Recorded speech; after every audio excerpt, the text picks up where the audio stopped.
The scripture today is from Matthew chapter 2, verses 1 through 11. In the time of King Herod, after Jesus was born in Bethlehem of Judea, wise men from the east came to Jerusalem, asking, "Where is the child who has been born King of the Jews? For we observed his star at its rising and have come to pay him homage." When King Herod heard this, he was frightened, and all Jerusalem with him.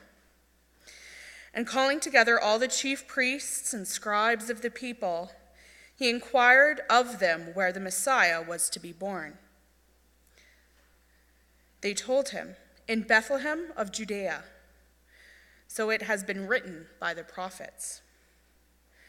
And you, Bethlehem, in the land of Judea, and by no means least among the rulers of Judea, for from you shall come a ruler who is the shepherd to my people of Israel." Then Herod secretly called for the wise men and learned from them the exact time when the star had appeared. Then he sent them to Bethlehem, saying, "Go and search diligently for the child. And when you have found him, bring me word, so that I may also go and pay him homage." When they heard the king, they set out, and there ahead of them went the star that had been seen rising, until it stopped over a place where the child was. When they saw that the star had stopped, they were overwhelmed with joy. On entering the house, they saw the child with Mary, his mother, and they knelt down and paid him homage. Then, opening their treasure chests, they offered him gifts of gold, frankincense, and myrrh.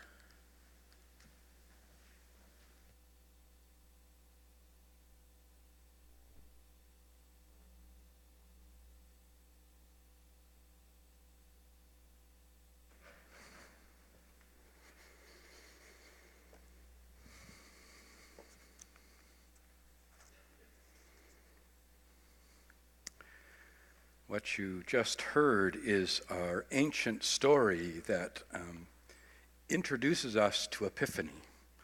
The story is to be read at the end of the Christmas season to open us up to the whole idea of Epiphany.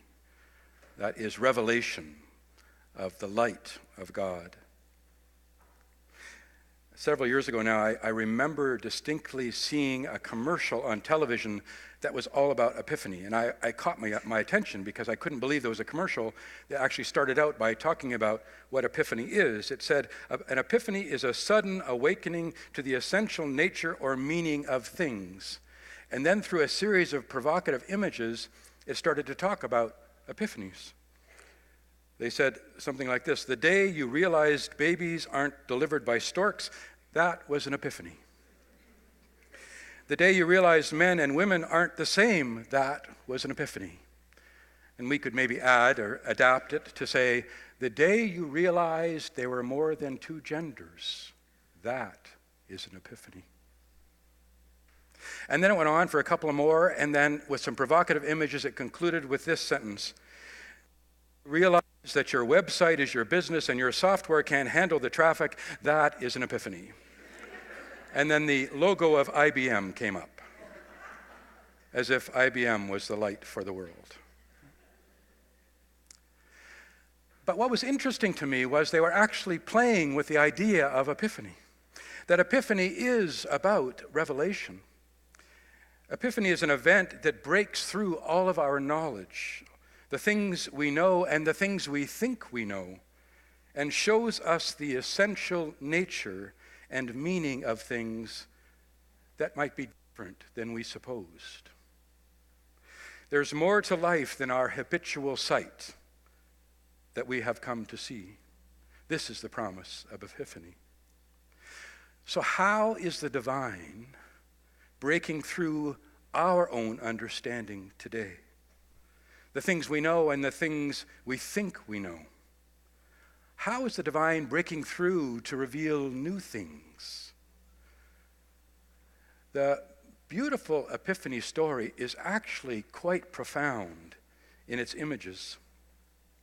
Barbara Brown Taylor imagined the beginning of the story this way when she wrote, "Once upon a time there were some very wise men who were all sitting in their own countries minding their own business when a bright star lodged in the right eye of each of them. It was so bright that none of them could tell whether it was burning in the sky or in their own imagination. But they were wise enough to know that it didn't matter. The point was, something beyond them was calling them, and it was a tug that they had been waiting for all their lives." The Magi, as they were called, followed the star in the east and came looking for the Messiah, looking for love born into the ordinariness of our days. Uncertain about the exact location, they headed to Jerusalem to do lunch with the king. What I learned 30 years ago in seminary, at least, was this was perhaps the first and last time in recorded history that men stopped to ask for directions. Of course, the bottom line is we don't know that they were men. We just assume that historically. We don't know that they were royal ones. We often think of them as three kings. But actually, they were magi, they were astrologists, they were ones who looked into the sky to see the meaning of things and what might be coming. And we don't know that there were three, we only assume that because there were three gifts. There's much we don't know, but we do know they were seekers of wisdom, and they came from a far place. And what's beautiful about the story is they were different than you and I. They came from different places. They came from different ethnic backgrounds. They brought a different spirituality, but they sought wisdom. The Epiphany story is part of a much larger story, a universal story, which plays out in our living every single day. The story and the dance of fear and love. Almost as soon as love is born in this story, love is exiled, cut off, sent away, oppressed by what? By fear. Fear exiles love as surely as fear will crucify love. Why is this? Well, love was exiled because King Herod was threatened by it. Threatened by the idea that love could be born that was so welcoming and so inclusive and so all-encompassing that it would change people's minds about the way the world worked and who was in power and what really controlled things. Herod was consumed, like many kings, like many leaders, by external power, power over others. And power over this external power always seeks to kill or banish those things that threatened its station. And this love threatened, and fear ruled the day. A person that lives out of this fear, or we would say in psychological terms, the ego, the way of the ego, is driven by a different mantra.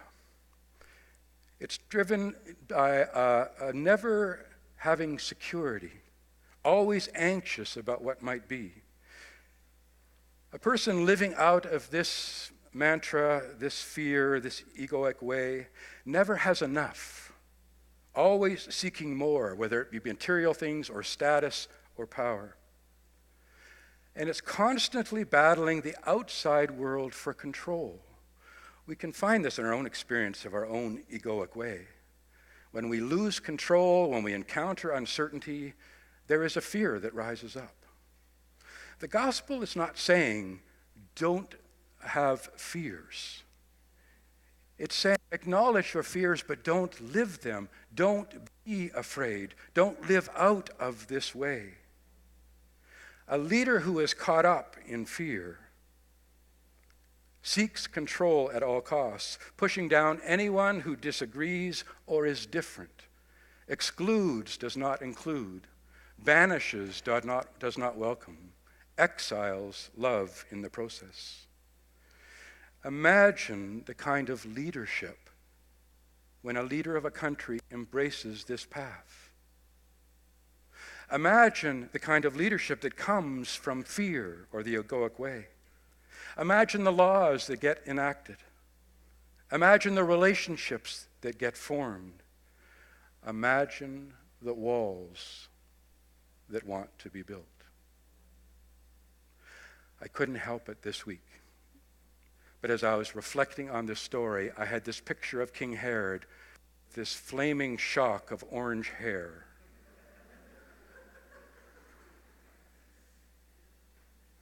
We can call this energy that comes from this fear, this way of living out of our fear, as Herod energy. It's an actual energy. The scriptures say when the wise men came, Herod responded with being disturbed, greatly disturbed, or being frightened. And in fact, all of Jerusalem with him is what the writer says.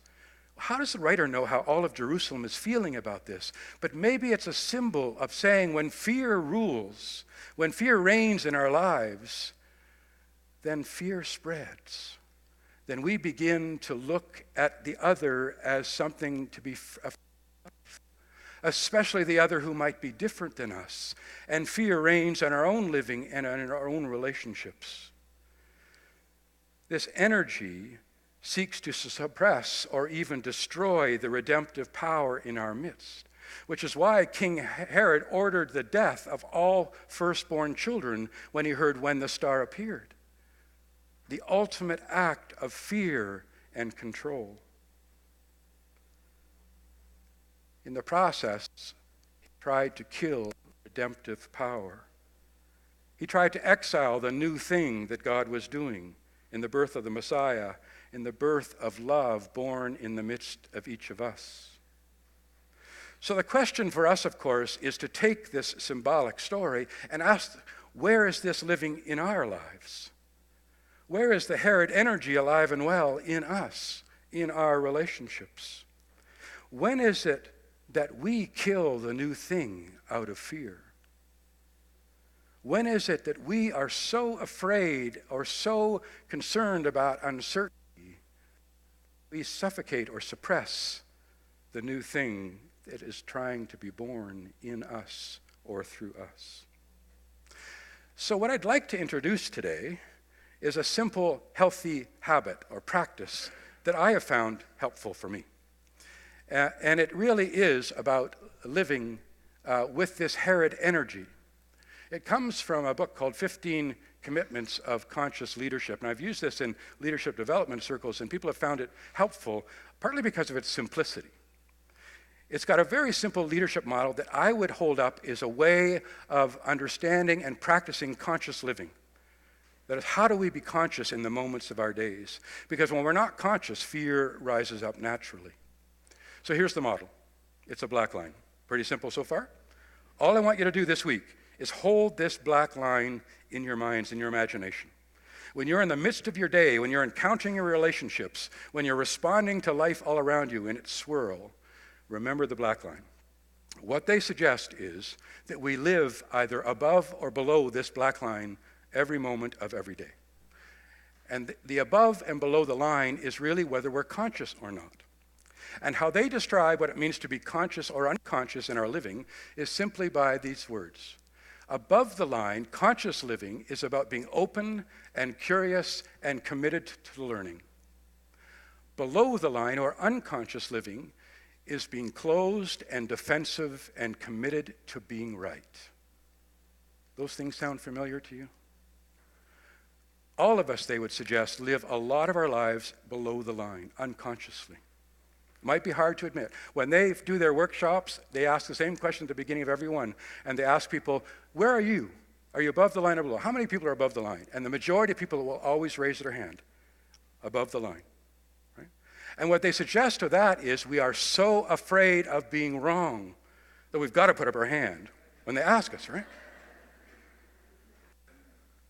I don't know whose quote this is, but I used to quote it a lot in wedding ceremonies when I'd look at the bride and the groom or the two partners being married, and I'd say to them, The big question in marriage is, do you want to be right or happy? Right? That's what this line is about. The question is, are we going to come into the world, into our relationships, closed, defensive, committed to being right, to hold on to our secure and certain worlds, or are we open to seeing what's unfolding? Are we open enough to the new thing that we don't need to be right, that we can be committed to learning and we can be curious? Above all things, this is a practice of curiosity. A marvelous quote from Albert Einstein. He said, "I have no special talents." This is Albert Einstein. "I have no special talents. I am only passionately curious." It's the spiritual practice that keeps us above the line. And so much of our evolutionary history has shaped us to be below the line, to live unconsciously, to protect what we know, protect who we are. And differences of all kinds can invade that space and challenge us and make us very uncomfortable. So I invite you to take this practice into your living, because my suspicion, as the authors of this tool suggest, a lot of us live a lot of our moments in a lot of our days unconscious, below the line.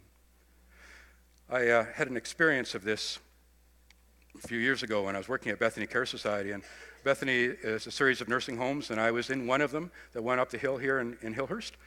And I was in a meeting, and it was a very difficult meeting. It was not going well at all, and there was a whole group of people that were not happy with one of my teams and what they were doing, and I couldn't understand it because my teams were brilliant, of course. And they were doing good work, and I knew they were doing good work, and these people were just absolutely resisting.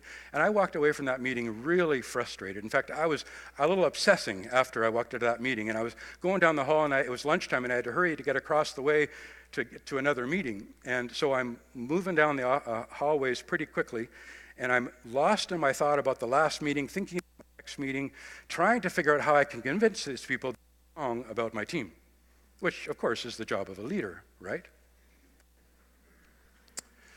So I'm going down the hall about 100 miles an hour, and suddenly I stop midway through and I hear something. And I turn around and I see there's a resident. This is a nursing home. This is a hallway. This is where they live, right? And there's a poor resident trying to get out of her doorway in her wheelchair, but she's stuck. And she's been calling to me as I go down the hallway. I'm so oblivious I didn't hear it till I was 3/4 of the way down. So I turn and I walk back and I say, "Hi, how are you? I'm Don." And she tells me she's Mary. And she just says, "I'm really sorry to bother you. I know you're a really important person." And I said, "Why would you say that?" And she said, "Well, you must, because you're going so fast." Epiphany number 1. Right? This is her living room. Here I am, so unconscious, so closed and defensive and committed to being right. I'm so in my head, I am completely out of touch with what's happening around me, about the things that really matter, about who's in the world, about who's crying out, about where I am. And if you don't believe me that this can happen to you, just test this to find out how much of your week and how many moments in your week you're actually unconscious to what's going on because of our commitments to being below the line. Anyway, I take Mary down the hall, take her to the dining room, get her settled, get her some water. We sit at the table. She tells me all about the fact she was a school teacher for over 40 years. She loved her children. She taught grade 2 and grade 3 for all these years. And her husband died quite early, and then her children moved away, and now her grandchildren are all grown up. And she's really lost most of her friends at this point. But you know, she still loves when the children come. So simple, so grateful. So even in the midst of all those losses, so above the line. She thanked me profusely for bringing her to the lunch table, and I said to her, no, thank you, because I knew that she brought me back to the feast table of this moment, above the line, when we're actually conscious, when we can pay attention to the dynamics, to who we are, to what relationship we're in, to what we want to bring to the world. I walked across the parking lot to my next meeting, and I realized, wow, I was unconscious this morning. In 15 minutes, I realized that I was so far below the line so far into defending my world and to what I knew was right, I was not open at all to the new thing that might have been stirred up in that meeting. The new thing somebody else wanted to bring to make the world a little bit better. Epiphanies are like that. I invite you to pay attention to your life, to see when the light is revealing itself in your moments, to see when the world is calling you to be just a little bit more open, to be a little bit more curious, to create enough space to learn rather than to know. Recognize that love is being born again and again and again. And our only question is really, will we suppress it or will we give it life? May we give it life together. Amen.